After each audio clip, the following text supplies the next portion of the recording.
disregards the rest. Buenos días, mi nombre es Adrián Vivas y a continuación le voy a explicar la economía, definición e historia. La economía como tal es una ciencia social que se encarga del estudio de los recursos de los seres humanos, que por naturaleza estos recursos son escasos.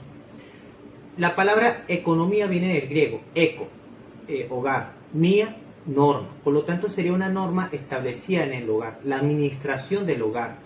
Recordemos que las diferentes familias utilizaban una administración para aprovechar los diferentes recursos. Esta administración salió de la familia a los diferentes pueblos, las diferentes villas, de ahí salió a las ciudades y de ahí salió al resto del mundo como tal.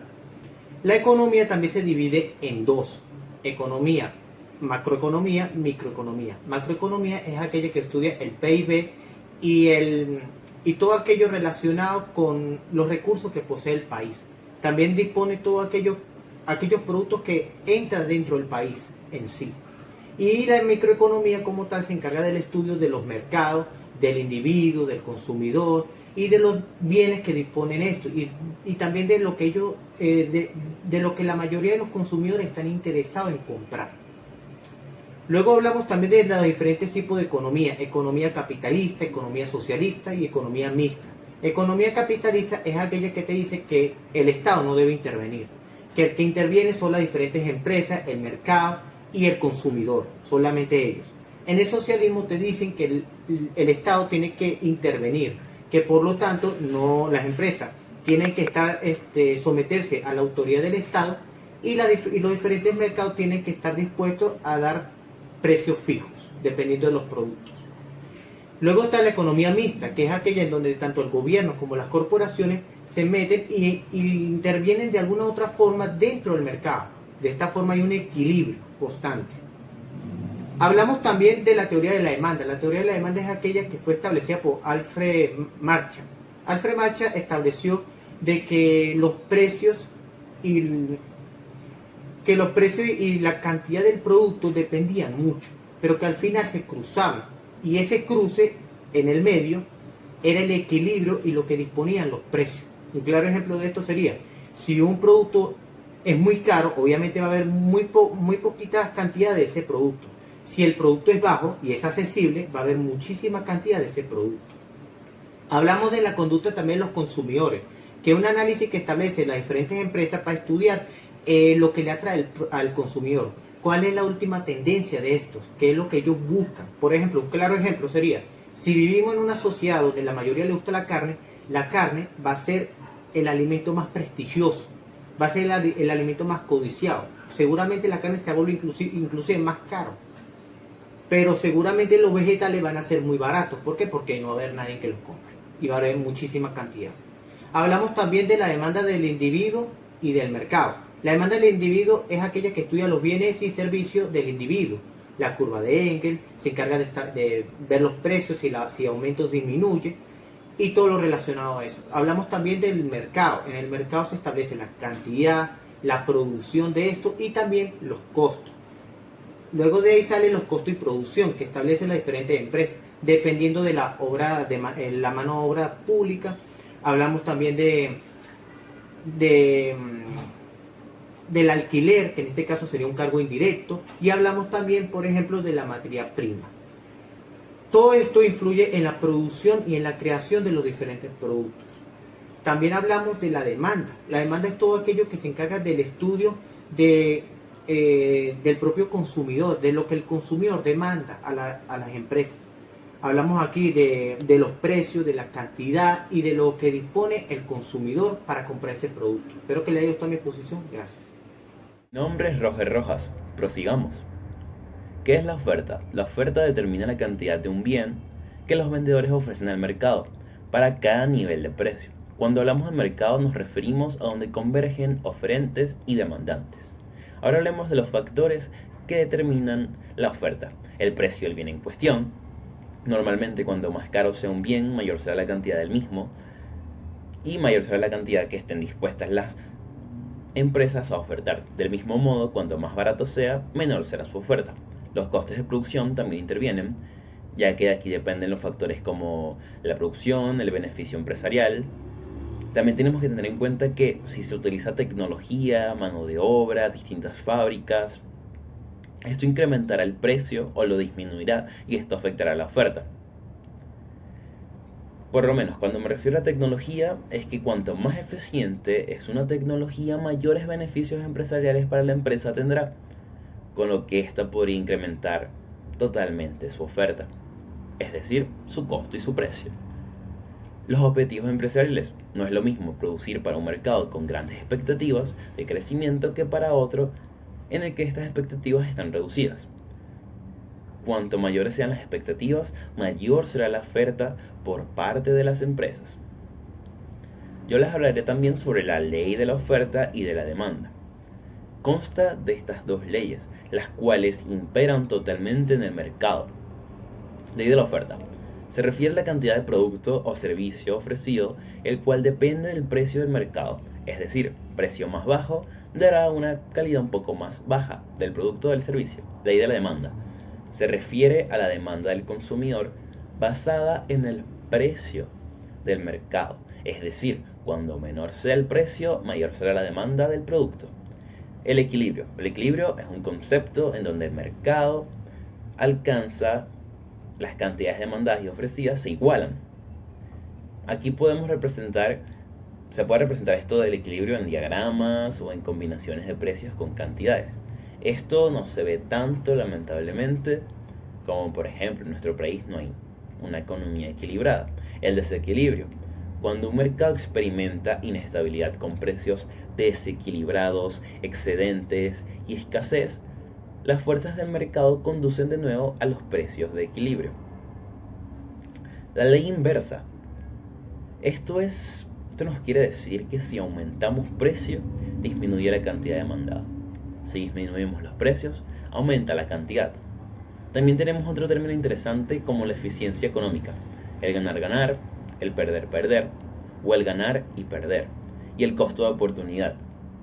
El costo de oportunidad es cuando preferimos una cosa sobre otra, pero pensamos en qué nos pudo haber ofrecido la otra cosa que no elegimos. Esto es resumido de una manera un poco cotidiana. Y también tenemos que tener en cuenta que gasto y costo no es lo mismo. El gasto es, por ejemplo, cuando compramos una bolsa de frituras, esto no nos devolverá o no nos retornará la inversión que dimos. En vez que el costo, sí buscamos este retorno a la inversión, ya que con el costo sí buscamos que venga hacia nosotros de alguna u otra forma. ¿Qué es el PIB? El Producto Interno Bruto es el valor monetario de los productos y servicios finales producidos por la economía de un país, aquí le llamaremos economía nacional, en un determinado periodo de tiempo, ya sea mensual, trimestral, semestral o anual. En otras palabras, el Producto Interno Bruto es el principal indicador de la economía de un país. Esto se puede utilizar para tomar decisiones en qué dirección se mueve el nivel económico de dicho país. Esto también tiene sus componentes. El consumo, que es el gasto que hacen los personales privados o ciudadanos, inversión, que es el gasto de las empresas en diversas áreas, el gasto público, que es el gasto que el Estado invierte en servicios y bienes públicos, las exportaciones netas, que son la cantidad de productos que el país vende a otros países, y las importaciones, que son los productos que se traen o compran desde el exterior de un país para ser consumido. Política económica. La política económica es un medio de intervención del Estado en la economía para alcanzar objetivos. Objetivos de la política económica: lograr un crecimiento económico sostenible en el tiempo. El objetivo no es otro que intervenir en la economía para que el incremento de la producción de bienes y servicios continúe en el tiempo para mejorar el bienestar de los ciudadanos. Les hablaré también sobre las principales políticas económicas. La política monetaria se refiere, como ya explicamos en el concepto anterior, a las medidas que toman las autoridades monetarias de cada país con el objetivo de lograr la estabilidad de los precios ante las fluctuaciones en el mercado, la cantidad de dinero en circulación. Política fiscal es un conjunto de medidas y medios por los cuales el Estado recauda los ingresos necesarios para llevar a cabo las áreas del sector público. Su propósito no es más que aumentar o disminuir la actividad económica, principalmente a través de la recaudación de impuestos, el gasto público. Por lo tanto, las dos principales variables de la política fiscal pueden ser tanto expansivas como restrictivas. Son los ingresos y los gastos del gobierno. Política exterior. se refiere a las medidas tomadas por los gobiernos de algún país para regular las transacciones con otros países. Ejemplos de políticas económicas fijan el tipo de cambio frente a la moneda de otro país. Definición de inflación. La inflación es el aumento generalizado y absurdo y sostenido de los precios de bienes y servicios en un país durante un periodo de tiempo, sostenido normalmente un año. La inflación refleja la disminución del poder adquisitivo de las personas, de la moneda, una pérdida de valor real del medio interno de intercambio y de la unidad económica principal. Para medir el crecimiento de la inflación se utilizan índices que reflejan el crecimiento porcentual de una cesta de bienes ponderada. Definición del desempleo. El desempleo es una situación que se presenta cuando simplemente hay falta de trabajo o falta de empleo, donde generalmente hay más trabajadores que puestos de trabajo. En un sentido más amplio, el desempleo muestra el estado de la economía nacional, pues una alta ocupación profesional significa mayor prosperidad, un salario más competitivo y por ende un aumento de la calidad de vida de la población, que esto es sumamente importante. Esta parte del principio de la oferta monetaria, dinero en circulación, tiene un efecto real sobre la economía a corto plazo. Causas de la inflación: crecimiento de la base monetaria. Cuando aumenta la cantidad de dinero en la economía, la demanda de los productos aumenta más rápido que la oferta y por ello los precios suben. Si los salarios suben al mismo ritmo que la inflación, la pobreza puede empeorar. Esto lo vemos en el país súper claro. Crecimiento de la demanda. Una de las causas más comunes de la inflación es un rápido aumento de la demanda de un producto o servicio, debido a que no hay suficiente inventario para abastecer a todos los que quieren comprar un determinado producto. Hay falta en la oferta. O prestar un servicio que el precio suba. El incremento de los costes y el incremento de la demanda son las causas que están detrás de la constante subida de la inflación que hemos tenido en los últimos meses. Al aumentar los costes de producción, es necesario que el coste final del producto suba para poder compensar este incremento de los gastos. Ahora hablaré sobre la curva de Phillips y de cómo la inflación y el desempleo están ligados. Esta curva es una representación gráfica que establece que un aumento del desempleo reduce la inflación y viceversa. La disminución del desempleo se asocia con una mayor inflación. El dinero es esencial cuando se habla de dinero, es la confianza. Las funciones del dinero es gracias al pacto social que logramos acumular en una mayor cantidad de dinero necesario para nuestro día a día y poder comprar todo lo que necesitamos. El dinero en la banca es básicamente la actividad que realizan los bancos comerciales de desarrollo en las diversas áreas que conforman el sistema bancario e instituciones financieras. Balance de pagos y tipos de cambio es el estado estadístico que resume el flujo de transacciones económicos entre un residente y no residente de un país. Intervención del Estado en la economía. Los sectores económicos cobran impuestos a las actividades económicas como la producción de zapatos, la venta de celulares, invierten en gastos públicos como privados, como por ejemplo en la construcción de carreteras o escuelas. Bolsa es una organización pública o privada que brinda las facilidades necesarias para sus miembros, atendiendo a los mandatos de sus clientes que introduzcan órdenes que realicen negociaciones de compra y venta. Últimos avances del mercado financiero. La globalización del mercado financiero ha tenido lugar a partir de una serie de factores y circunstancias que han permitido la integración de los mercados. Uno de ellos es la regulación financiera a la libertad de movimiento de capitales. Banco Central y su autonomía. Es aquel que se encarga en las políticas monetarias de un país que pertenece. Es independiente y autónoma en su gobierno. Por su carácter público es necesario el sistema financiero. Banco Central y su autonomía. Es el que se encarga de diseñar las políticas monetarias del país al que pertenece. Son aquellos entidades autónomas e independientes del gobierno del país que se ubica en el financiero público y necesario en el sistema.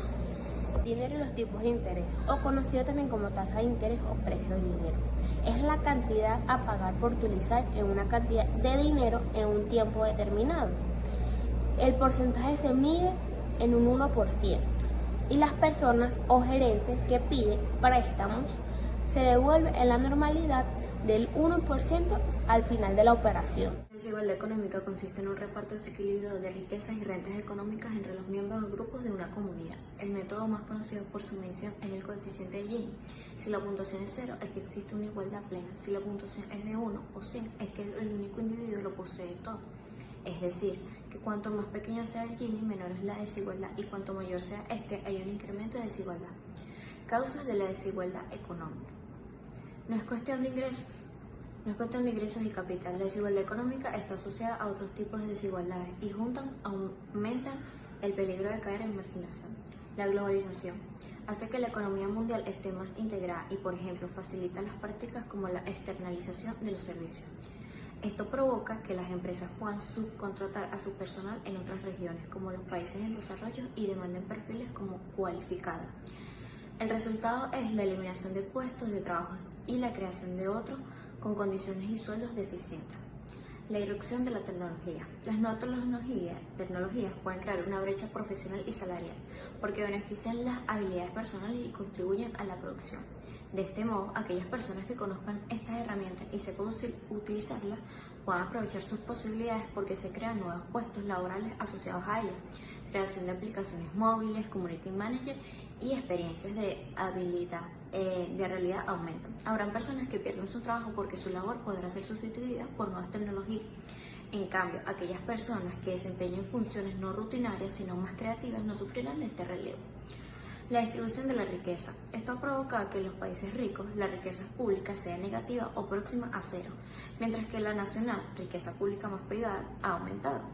Ahora las personas controlan más riquezas que los gobiernos, pues la riqueza privada neta es la mayor parte de los países ricos, es de 470% del ingreso nacional.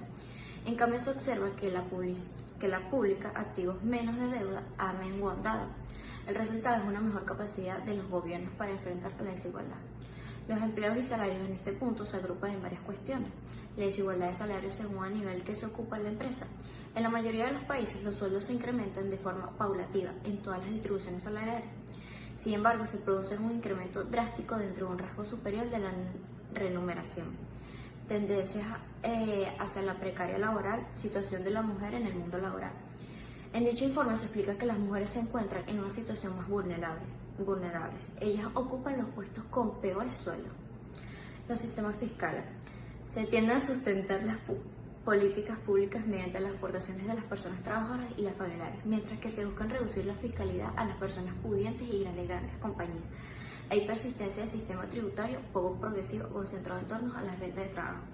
La evasión fiscal es algo tan sencillo como no pagar los impuestos correspondientes y algo tan grave que pone en riesgo el acceso a los servicios básicos de toda la ciudadanía.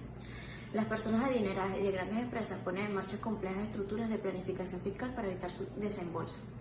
La economía global se refiere a las actividades económicas mundiales interconectadas que tienen lugar entre múltiples países. Estas actividades económicas pueden tener un impacto positivo o negativo en los países involucrados.